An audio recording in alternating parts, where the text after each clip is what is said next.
Hello guys, मैं निर्मल आप सभी का कंप्यूटर लॉजी में स्वागत करता हूँ। आज का टॉपिक है मेरा एरो कीज। ओके, आपने कीबोर्ड में देखी होंगी, राइट हैंड साइड पे एरो कीज होती हैं। टॉप, बॉटम, लेफ्ट और राइट, 4 एरो कीज होती हैं। ओके, उसका हम बेसिक कॉन्सेप्ट समझते हैं और बहुत ही आसान है। आप में से बहुत सारे लोग जो कंप्यूटर ऑपरेट करते हैं वह सारे ही एरो कीज का यूज करना जानते हैं, बट कुछ लॉजिक्स होते हैं इसमें। ओके, जैसे कई बार हम न्यू लर्नर होते हैं, हमें कंप्यूटर की नॉलेज नहीं होती है, तो उस केस में हमें ये चीज़ समझनी होती है। ओके, आज यही चीज़ समझेंगे कि एरो कीज का हम यूज कैसे कैसे करते हैं करके हम अलग अलग सॉफ्टवेयर में यूज करके देखेंगे। ओके, हमारा अभी डेस्कटॉप ओपन है। ओके, अभी डेस्कटॉप ओपन है। अब सपोज करो मैंने यहाँ पे स्टार्ट बटन पे क्लिक किया, क्योंकि ऑलरेडी यहाँ पर प्रोग्राम शो कर रहा है। ओके, अब हम यहाँ पे एरो कीज कर रहे हैं। देखो, हम टॉप की तरफ जा रहे हैं, अप की तरफ। अब डाउन एरो की करेंगे तो यूज डाउन की तरफ आएंगे। अप गए, देन डाउन किए तो डाउन, और देन लेफ्ट किया तो लेफ्ट में आ गए, क्योंकि ऑलरेडी यहाँ पर हम प्रोग्राम जो हमारी एप्लीकेशन हैं वह शो कर रहा है। ओके, कंप्यूटर से रिलेटेड। अब देखिए, मैं सॉफ्टवेयर ओपन करता हूँ। सबसे पहले हम बेसिक विंडो कॉन्सेप्ट ओपन करते हैं, नोटपैड। ओके, कई बार इंटरव्यू में पूछा जाता है इस टाइप से, बहुत ही बेसिक कॉन्सेप्ट है। देखिए, अभी बिल्कुल ब्लैंक है। अगर मैं यहाँ पे एरो की यूज करता हूँ, देखो अभी हो नहीं रहा है। मैं टॉप यूज कर रहा हूँ तब भी नहीं हो रहा है, बॉटम, राइट, लेफ्ट इसलिए नहीं हो पा रहा है क्योंकि मैंने अभी कोई टाइपिंग वर्क नहीं किया है इसमें। मीन्स कि ब्लैंक पेज है। कि जो भी पेज फॉर्मेट होता है, जब तक हम उस पर वर्क नहीं करेंगे तो एरो की यूज नहीं होती है। ओके, हमेशा ध्यान रखना। जैसे फॉर एग्जांपल अगर हम मेन्यू में जाएंगे, जैसे हमने फाइल मेन्यू पे क्लिक किया, यहाँ पे एरो की यूज हो जाएगा। आप डाउन की तरफ आओ, डाउन एरो, राइट की तरफ जाओ, राइट एरो, लेफ्ट की तरफ आओ तो लेफ्ट एरो। ओके, बट जो हमारा पेज है जहाँ पे हम टाइपिंग वर्क करते हैं, फॉर एग्जांपल मैंने टाइपिंग किया है, देखो अब मैं एंटर की प्रेस करके नीचे आ गया, फिर टाइपिंग किया, देन एंटर की प्रेस करके नीचे। अब देखो, अब मैं यहाँ पे अब टॉप एरो यूज कर रहा हूँ, देखो। ओके, अब टॉप की तरफ आ रहा हूँ, बॉटम में बॉटम की तरफ, लेफ्ट में लेफ्ट की तरफ, राइट में राइट की तरफ। ओके, अब मैं दूसरा सॉफ्टवेयर ओपन करता हूँ। मैंने नोटपैड क्लोज कर लिया।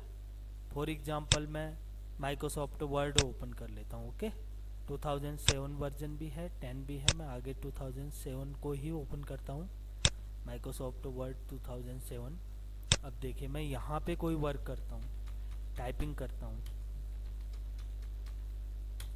क्योंकि जब तक आप टाइप नहीं करोगे एरो की यूज नहीं होगा ब्लैंक पेज में। अब देखो, आप टॉप की तरफ जाओ, आप टॉप की तरफ आ रहे हो, डाउन की तरफ जाओ, डाउन की तरफ आ रहे हो, लेफ्ट की तरफ जाओ, लेफ्ट की तरफ आ रहे हो, राइट की तरफ जाओ, राइट की तरफ आ रहे हो। ओके, बट मैं अगर इसको न्यू पेज ले लेता हूँ, बिल्कुल ब्लैंक पेज, यहाँ पे एरो की यूज नहीं होगा। देखो ये, बिकॉज क्योंकि यहाँ पे हमने अभी तक वर्क नहीं कर रखा है। लेकिन यही अगर हम मेन्यू में जाते हैं, किसी एप्लीकेशंस में जाते हैं या मेन्यू बार में जाते हैं, टैब्स में, यहाँ पे आप डाउन, अप, बॉटम आप कर सकते हो। ओके, जैसे हमने पेज लेआउट पे क्लिक किया। ओके, अब यहाँ पे हम जैसे ऑर्डिनेशन पे क्लिक कर लिया, अब यहाँ से आप डाउन से, ओके, देन टॉप से, इस टाइप से आ सकते हो। अब मैं इस सॉफ्टवेयर को भी क्लोज कर लेता हूँ। अब मैं एक्सेल में आता हूँ। यहाँ से मैंने माइक्रोसॉफ्ट एक्सेल ओपन कर लिया।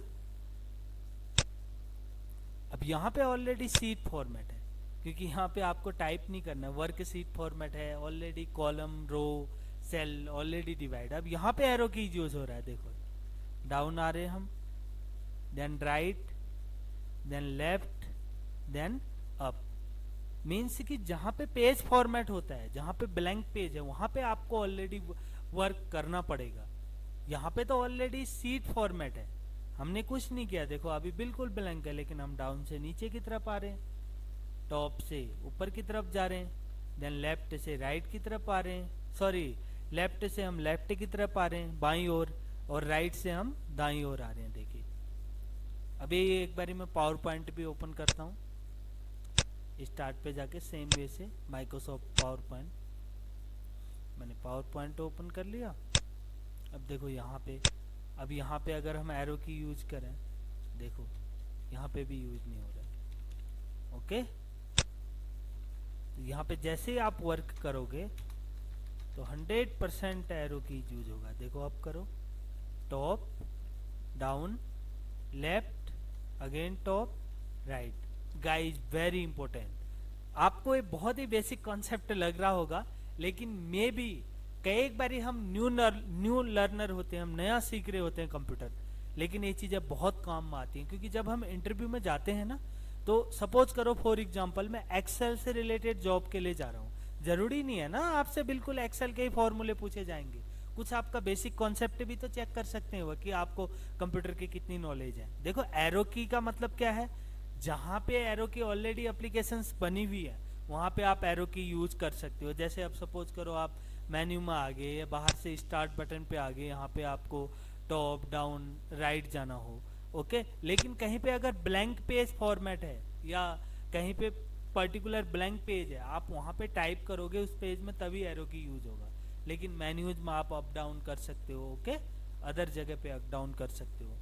तो गाइज प्लीज आप इस कॉन्सेप्ट को समझो और यूज करके देखो, बहुत ही बेसिक कॉन्सेप्ट है और बहुत ही काम आने वाला कॉन्सेप्ट है। क्योंकि आज के डेट में हम जॉब के लिए जाते हैं ना, कई बार अगर हमें इंटरव्यू क्वालिफाई करना हो, इंटरव्यू पास करना हो ना, बहुत छोटे छोटे कॉन्सेप्ट आना बहुत जरूरी है, ये बिल्कुल नोटिफाई रखना आप।